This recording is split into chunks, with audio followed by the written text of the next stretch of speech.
in global organizations. Like I said, they're seen as merely operational, behind the scenes function, focused on processing payroll whilst ensuring accuracy and leaving little time for broader organization engagement. And all of that takes away their ability to show their readiness to take a seat at the decision-making table. I've had lots of conversations over the last 12, maybe 16 months about Chief Payroll Officer, and I think that's one step that might possibly get payroll taken more seriously. The members of the C-suite might say there are 27 of it already, but, in my opinion, we probably need a Chief Payroll Officer more than we need a Chief Happiness Officer, and lots of the other quirky new kind of phrases and names that are out there at the moment. And there are also the organizations who underfund payroll functions, and we kind of talked about that before as well. They consider them as a cost center rather than this strategic asset.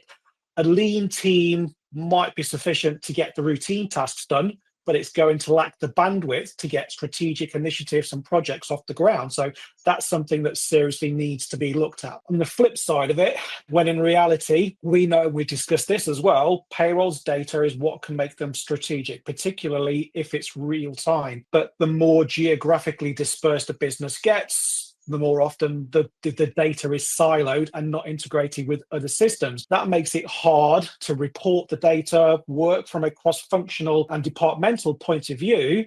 Without these advanced tools, payroll teams are going to struggle to translate the data into the actionable insights that are going to add all of that value. I believe, organizations can empower payroll teams by getting the best out of them, by including them in strategic conversations and just carrying on with this theme of payroll sitting in the background. We don't often get brought to the table often enough to kind of help with the decision making. We're there, we're informed, we're communicated when decisions have been made, and we have to action them. Whereas if we had a conversation about the fact that a report was actually produced in Thailand that nobody ever knows about, it's going to break the whole implementation, we could have done something about it. So businesses really need to be looking into the distance, into the future, and implementing fit for the future, not just fit for the now solutions, with analytic tools, with training for payroll teams to provide all of that data, plus business strategy and communication. And I don't think there are enough businesses looking at payroll at this function that really can support them. I'm thinking about that Chief Payroll Officer concept that you mentioned a minute ago, that role. And one of the things that comes to mind immediately takes that to a higher level, as you were with some of those comments there around including them in the conversation, being proactive, thinking ahead, those sorts of things.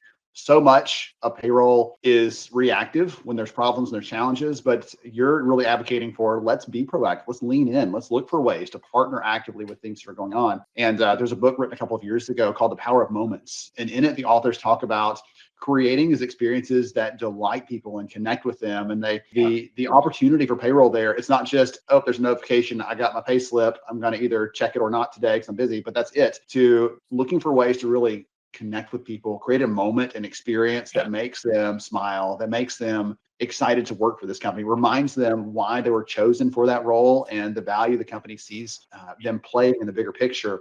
That's the opportunity there. Or, as you said, they can keep it the same as it is. It's just another push a button in the process of payroll, and we'll handle errors when they come up. And they can see them that way, but they're never going to get the most value from their people and from that team who's like, put me in, coach, I'm ready to contribute more when they give them the opportunity. Good. Absolutely. Couldn't agree more. I talk about the payroll maturity model a lot. And in my opinion, there are 4 levels of payroll maturity. You have immature, that could be a brand new company or a function that isn't doing what it's supposed to. Then you have immature. They are firefighting, as you say, every single payroll cycle, never improving what they do. Tax suite that is just absolutely ginormous. Then you moved into control. They're improving every payroll cycle. They're reducing their tech stack and they're working properly. And then you have strategic, a payroll function that is leading the business in terms of direction. And to me, if I look at an implementation and I look at a transformation, I always look at it in terms of benefit realization and what we can do. And I always like to get we would like to do this, but it doesn't really matter if we don't, kind of topic in there. Can you imagine being that strategic a payroll that your entire team sits on the end of a Zoom call on payday and waits for people to come to them with problems? but never gets them. That to me is success. Time to go get ice cream, I think. That's the answer to that one. Absolutely.